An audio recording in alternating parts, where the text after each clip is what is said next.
요청해서 그 인터뷰했다고 하는 그러한 그 내용 중에 평소에 우리가 궁금한 거, 하나님께 묻고 싶은 그런 내용들이 소개됐는데 글씨가 하얗게 나와서 어떻게 잘 보셨는지 모르겠습니다. 근데 마지막 그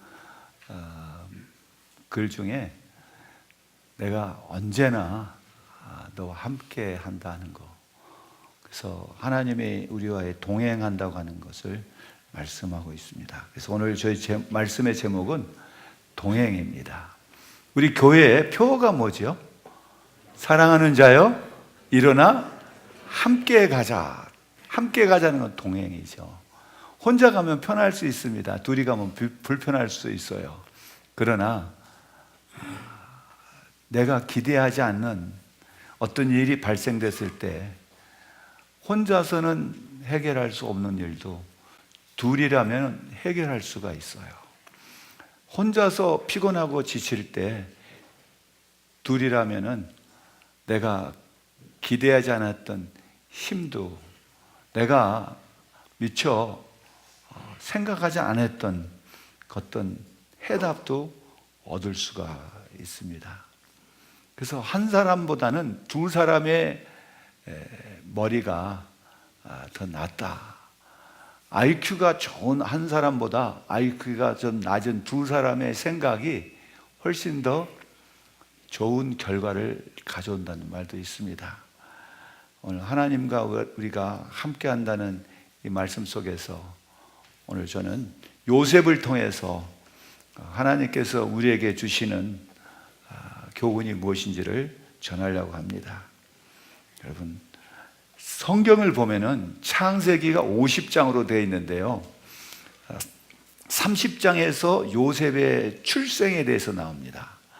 요셉이 출생하기 전에 그의 아버지 야곱과 어머니 라헬이 이제 참 아이를 낳고 싶었는데 아이를 낳지 못했던 거예요. 이미 요셉이 태어나기 전에 다른 그 부인들을 인해서 야곱은 10명의 아들들이 있었어요. 그때 30장 이제 24절을 이렇게 22절부터 24절을 보면은 하나님이 라헬을 생각하신지라 그의 소원을 들으시고 그의 태를 열으셨어요. 그래서 23절을 보면은 이제 라헬이 임신하게 됩니다. 그래서 아들을 낳고 라헬이 뭐라고 하냐면 하나님이 내 부끄러움을 씻으셨다 했어요. 그래서 그 이름을 요셉이라고 했는데, 요셉은 그 이름이 하나님이 더하신다, 이제 더 아들을 주시기를 바란다는 그런 소원을 가지고 그 이름을 이제 요셉이라고 했어요. 그 요셉이라는 뜻은 그가 더하신다는 거예요. 더 주신다는 그런 표현이 있어요. 그래서 그가 이제 태어났을 때 누구보다도 그 아버지와 어머니는 요셉을 사랑합니다. 근데 그 사랑으로 인해서 오히려 형제들로부터 미움을 받고 또 형제들로부터 시기 질투를 당하게 돼요. 어느 날 요셉이 아버지의 심부름을 이제 가는데 형들이 양을 치는 이제 그곳에 갔을 때 그 형들이 보고 그 요셉을 그냥 없애버리자고 그랬어요. 그래서 그냥 죽이려고도 했습니다. 그런데 웅덩이에다 빠뜨렸는데 이제 그 형 중에 유다가 그러지 말고 저 애굽으로 가는 그 사람들에게 우리가 팔면 어떻겠는가, 이제 그래서 팔려가요. 그게 지금 37장을 보면은 그 부분이 나오는데, 여러분 창세기 37장 28절을 한번 같이 읽어보겠어요. 그때에 미디안 사람 상인들이 지나가고 있는지라 형들이 요셉을 구덩이에서 끌어올리고 은 20에그를 이스마엘 사람들에게 팔매 그 상인들이 요셉을 데리고 애굽으로 갔더라. 요셉은 원치 않게 기대하지 않았던, 또 생각하지 않았던 그런 일을 당해서 이제 애굽으로 가게 됐어요. 이런 모습을 보면은 이 요셉의 생애는 예수 그리스도의 생애하고 굉장히 많이 닮았어요. 그래서 그림자라고도 얘기할 수가 있는데,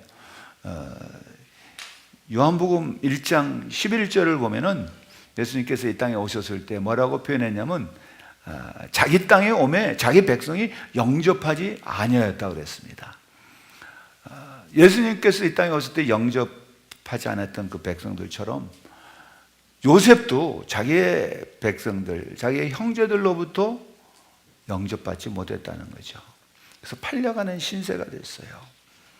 예수님도 그 사랑하는 제자 가운데 유다가 마태복음 27장 2절을 보면은 은 30을 받고 판 이제 그런 거 나와요.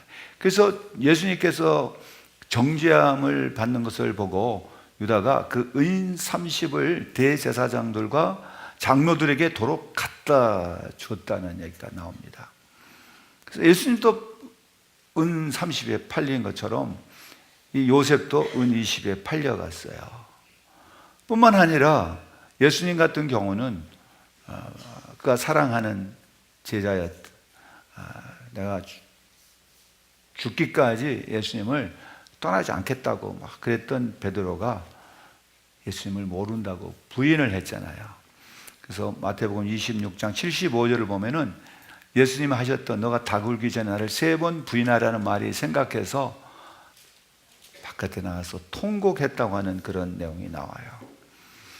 근데 이 요셉의 이야기가 오늘 우리에게 뭘 교훈을 할 것인가?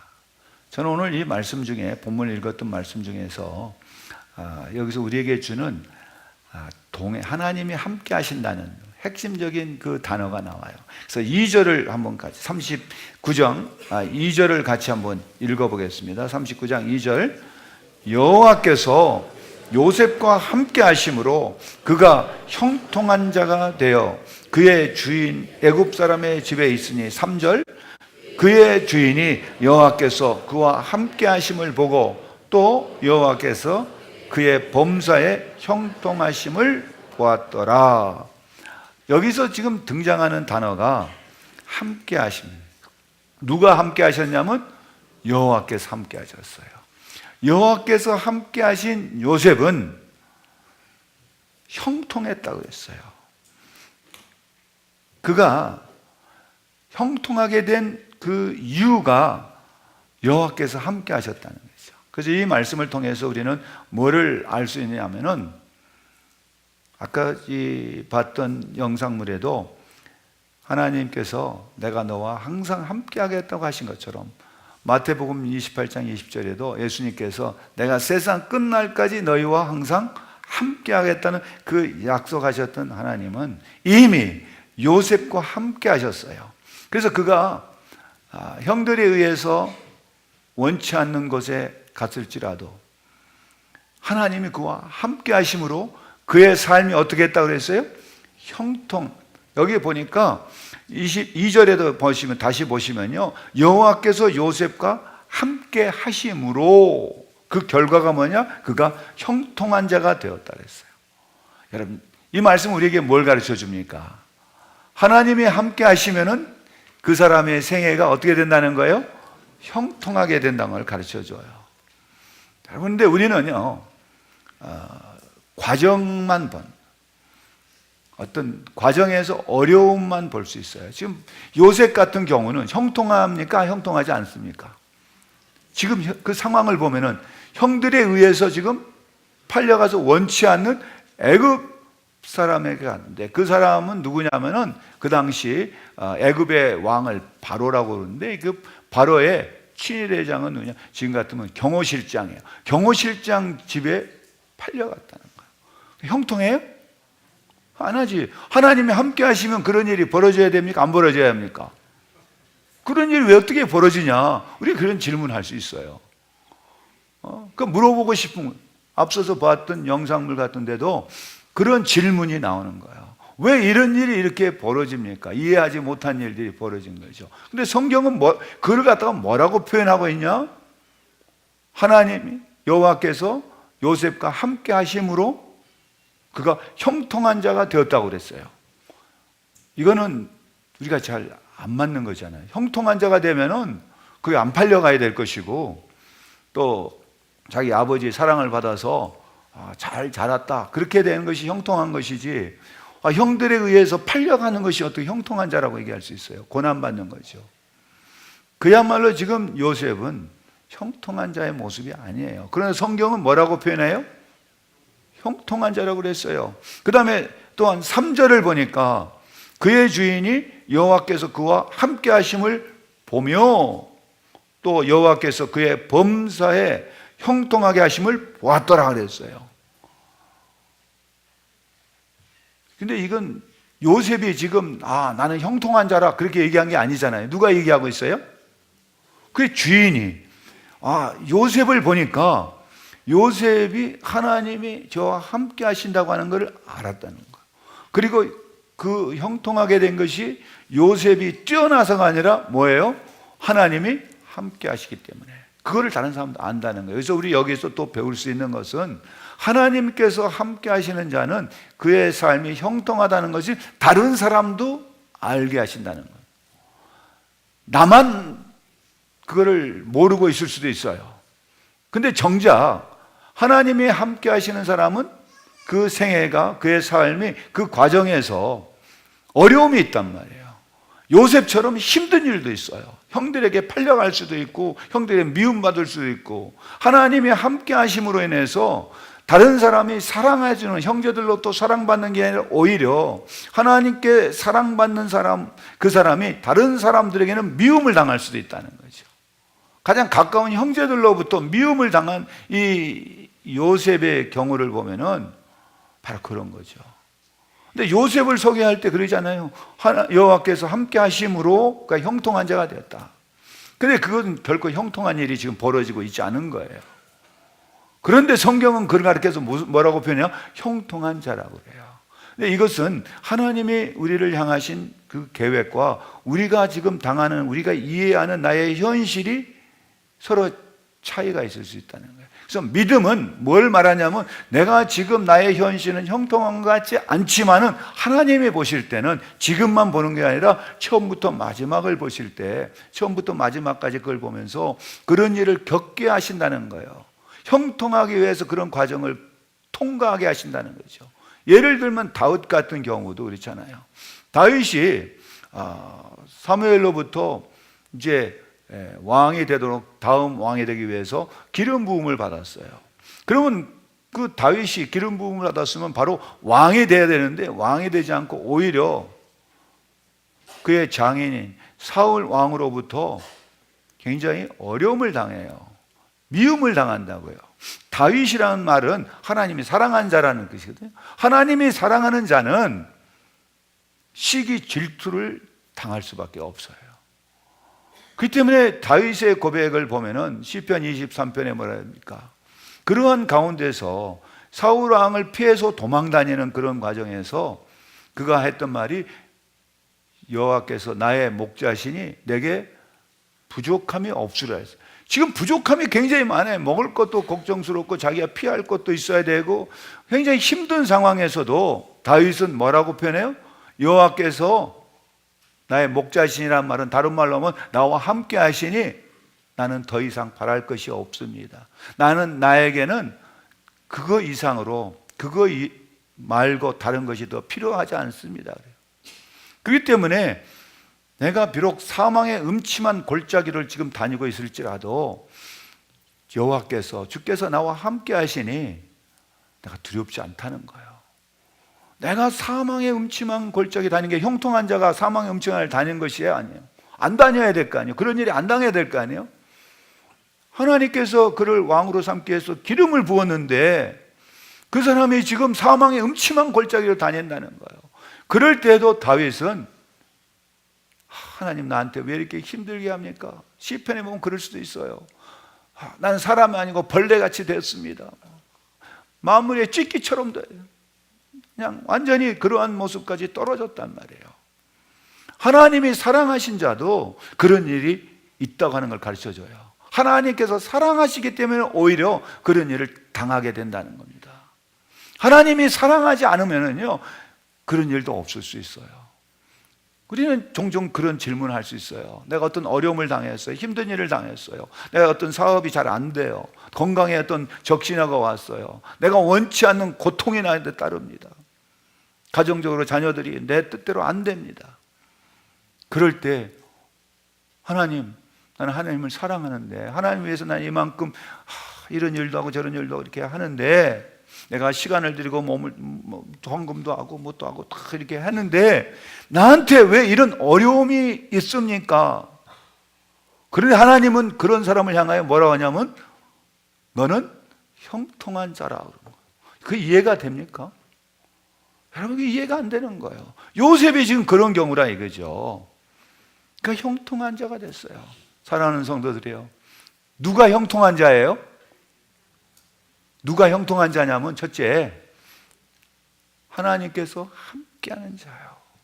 여러분 하나님이 함께한 자는 누구냐?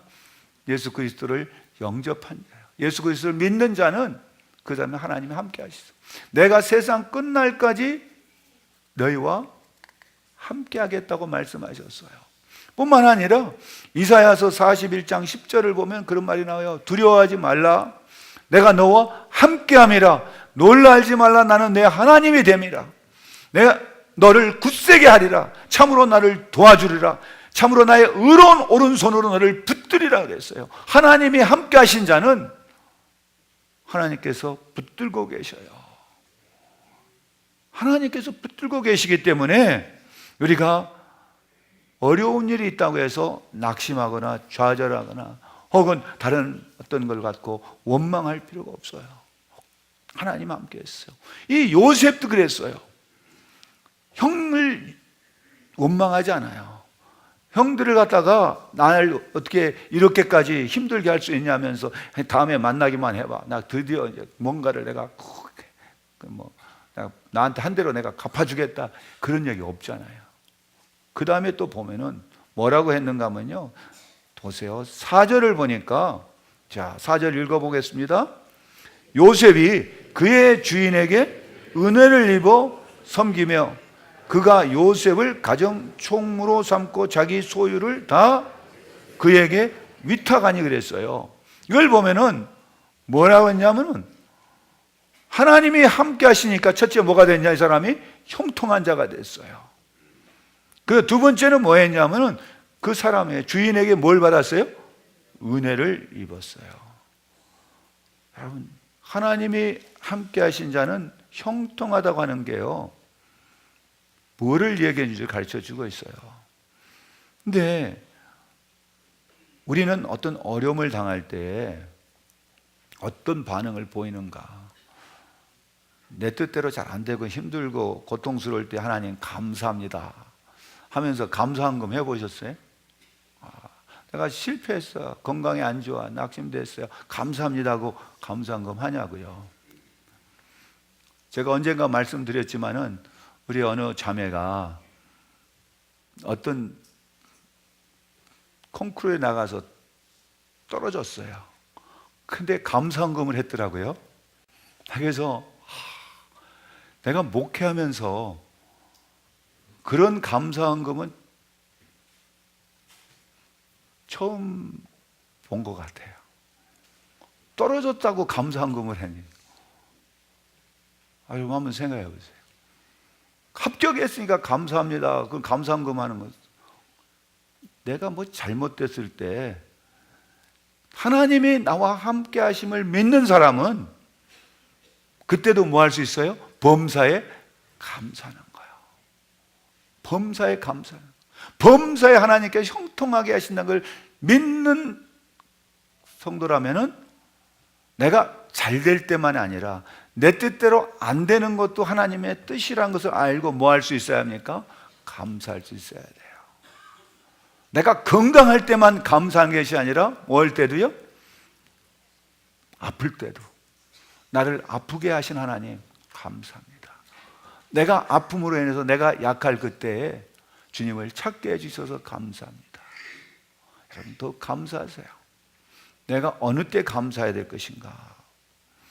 그랬더니 주인이 그에게 은혜를 베풀었는데, 하나님은요 요셉에게 은혜를 베풀 때 그 주인을 통해서 은혜를 베푸신 거예요. 여러분 요셉이 잘나서가 아닙니다. 요셉이 똑똑해서가 아니고, 요셉이 그 밑에 보면은 용모가 빼어나고 아름다웠다 그랬어요. 그러기 때문에 요셉이 형통한 사람이 된 것도 아니고, 그러기 때문에 요셉이 주인에게 은혜 받은 것도 아니에요. 은혜를 받으니까 하나님이 함께 하시니까 그 주인의 눈에, 그 사람들의 눈에 어떻게 보였냐? 용모가 빼어나고 아름답게 보이는 거예요.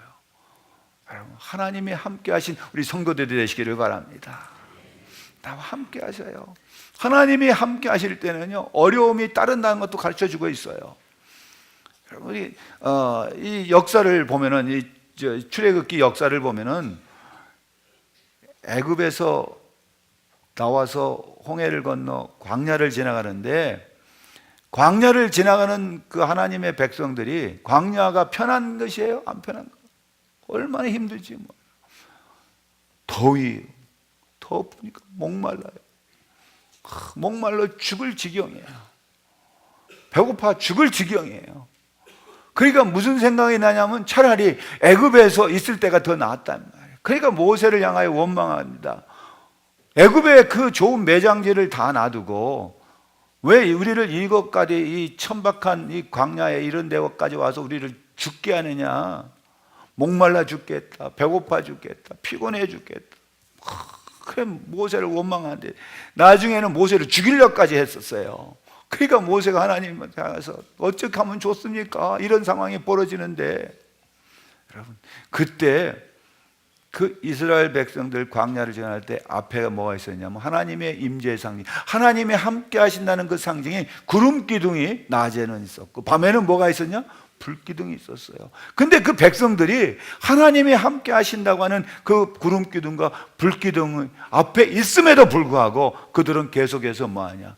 원망하고 시비하고 불평하고. 그게 인간의 속성이에요. 그럼에도 불구하고 하나님은 그들과 함께 하셨다는 사실이에요. 우리 그럴 수 있어요. 힘들고 어려우면 불평할 수도 있고 참으로 누구를 원망할 수도 있어요. 그러나 하나님은 그럼에도 불구하고 우리와 함께 하신 하나님인 것을 믿으시기를 바랍니다. 여러분 불평 없이 세상을 살 수 있을까요?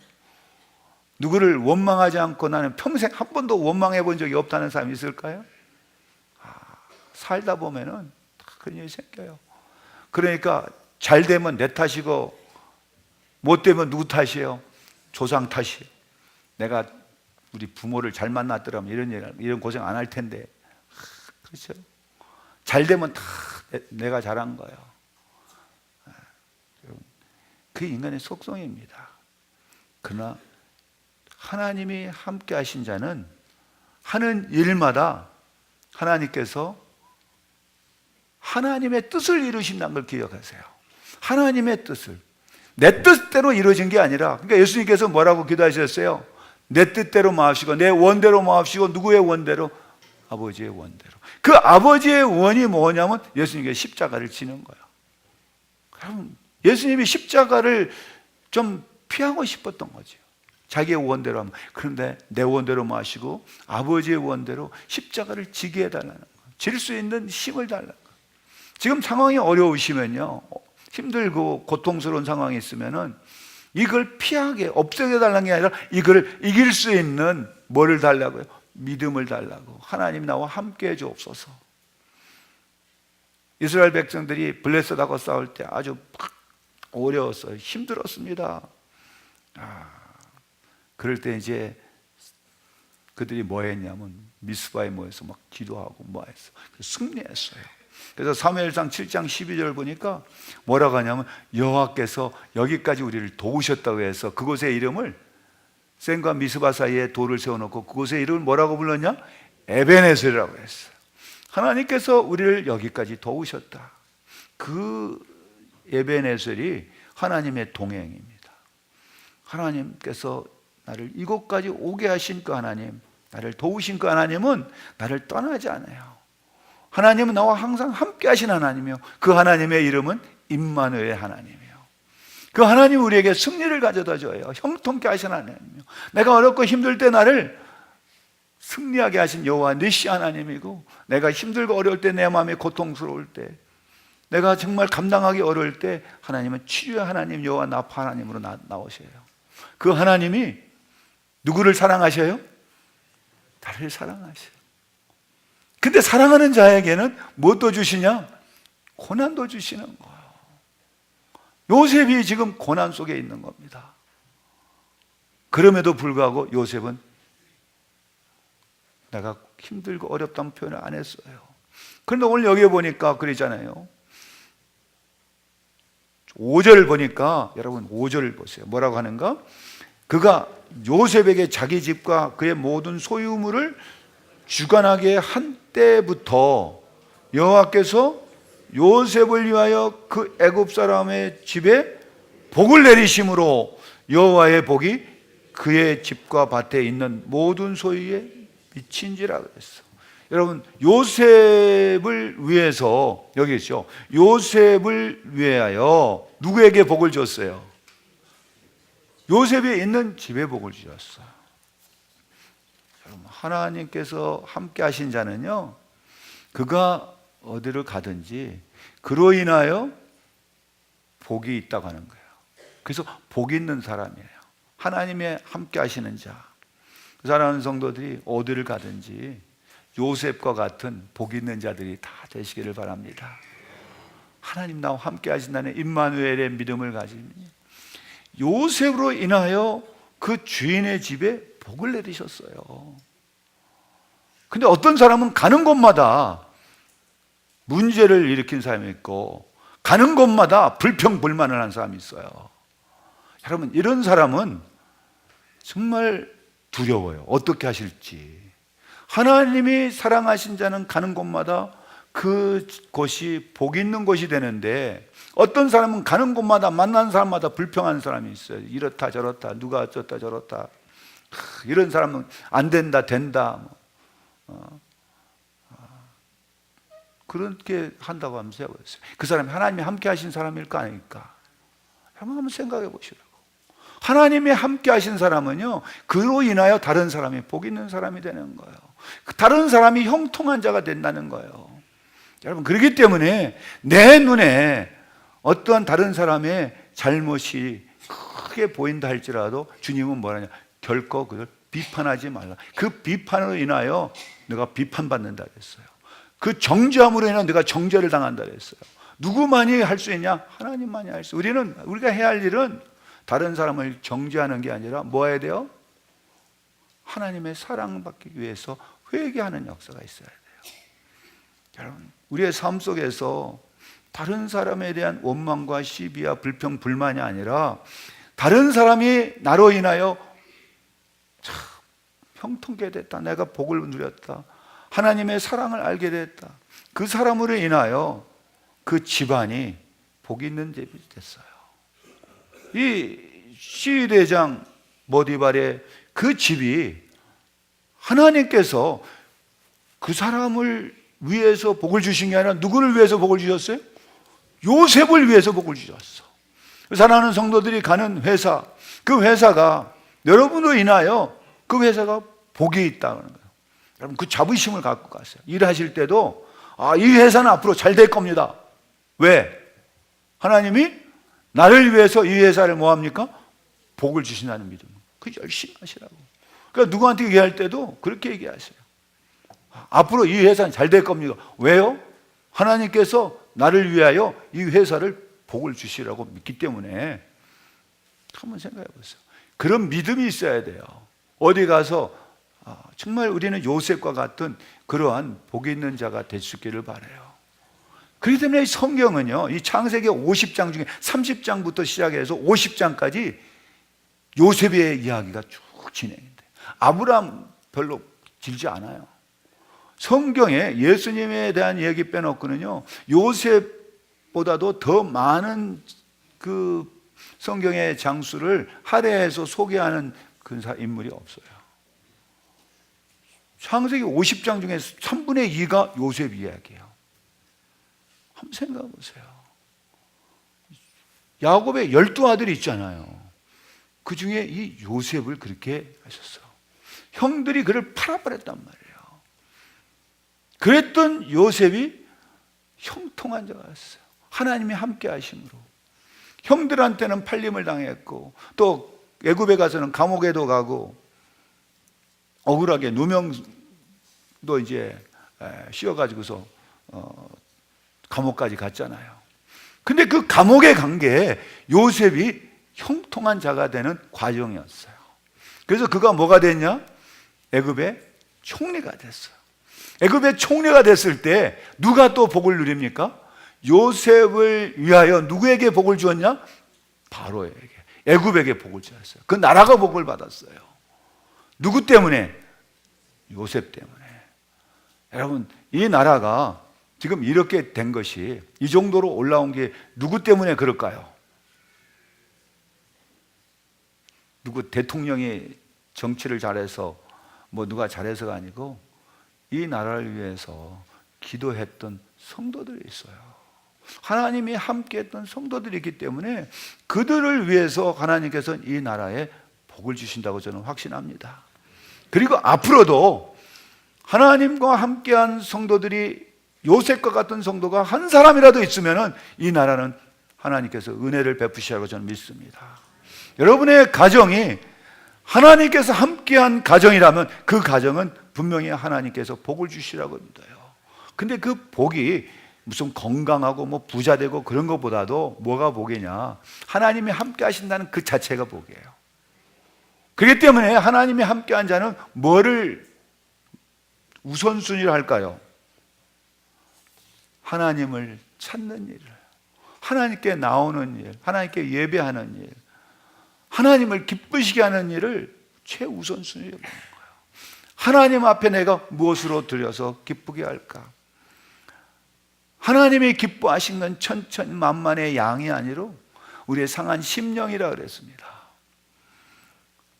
하나님께서 구하는 정말 기뻐하시는 예배를 드리는 우리 사랑하는 성도들 되시기를 바랍니다. 여러분, 왜 그렇게 요셉이 가는 곳만에 그랬을까? 잠언 3장 6절을 보면은 범사의 그를 인정하라, 그리하면 내 길을 지도하시라 그랬어요. 하나님을 인정하는 사람은요, 어디로 가든지 하나님께서 그를 사용하신다는 거예요. 하나님을 인정한다는 것은 하나님을 내가 의지한다는 거고, 하나님을 인정한다고 하는 것은 하나님 그 신앙을 가지고 내 삶의 우선순위로 삼는 거예요. 먼저 그 나라와 의를 구하면 그리하면 이에 모든 걸 너에 더하신다 그랬어요. 여러분, 우리가 해야 할 일이 무엇인가를 가르쳐 주고 있습니다. 뿐만 아니라 시편 121편 5절을 보면은 여호와는 너를 지키시는 자라, 여호와께서 내 우편에 그늘이 되시나니 낮에 해와 밤에 달이 너를 상치하냐. 너의 출입을 지금부터 영원토록 지키시라 그랬어요. 사랑하는 성도들이요, 하나님이 우리와 함께 하시고 우리를 지키시는 그 하나님을 믿으시길 바랍니다. 그 하나님이 나와 동행하시는 하나님이에요. 내가 하나님과 동행하는 게 아니고 하나님이 나와 동행하신다. 내가 하나님이 내 옆에 있는, 앞에, 때로는 뒤에, 이런 거 안 보여요. 그러나 하나님은 나와 함께 하시기 때문에 우리가 해야 할 것은 무엇일까? 그를 찬송하고 그에게 예배하는 거죠. 스바냐 3장 17절을 보면 너의 하나님 여호와가 너희 가운데 계시니 그는 구원을 베푸실 전능자시라. 그가 너로 인하여 기쁨을 이기지 못하여 하시며 너를 잠잠히 사랑하시며 너로 인하여 즐거이 부르며 기뻐하시리라. 나로 인해 하나님이 기뻐하셔요. 하나님이 우리 가운데 계시니, 하나님이 우리 가운데 계셔요. 오늘 이 시간에 하나님이 계셔요. 나와 함께 하신 하나님. 우리 사랑하는 성도들이 하나님이 함께 하시는 성도들 되시고, 그럴 때 이 예배가, 이것이 정말 하나님이 기뻐하시는 곳이 됩니다.